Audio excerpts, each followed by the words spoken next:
Ninakawan na ng mangga, pinatay pa sa saksak.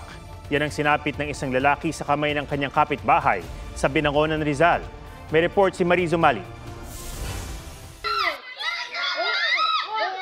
Gigil na pinagsasaksak ng lalaking yan ang kanyang kapitbahay sa Binangonan, Rizal. Sinubukan bumangon ng biktima pero nakadagan sa kanyang suspect.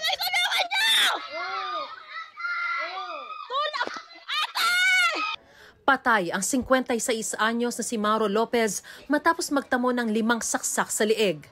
Agad naman tumakas ang suspect na kapitbahay niyang si Roberto Scott alias Negro. Ayon sa mga pulis, nagkaalitan ang suspect at biktima dahil sa mangga.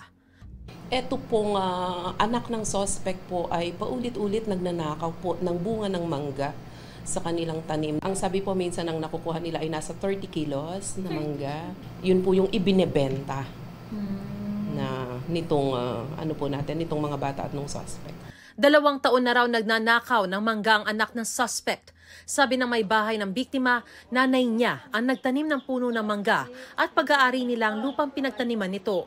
Sila na nga yung may kasalanan, sila pa yung galit sa amin. Kaya lang namin binabakuran yung kalahati dahil nga sinusugod kami sa loob talaga. Tinutugis pa ang suspect. Talagang sobrang sakit talaga. Kung pakiusap mo lang, karuling nakatarungan yung kamatayan niya. Mariz Umali nagbabalita para sa GMA Integrated News. Mga kapuso, alamin ang State of the Nation. Mag-subscribe sa GMA Integrated News sa YouTube.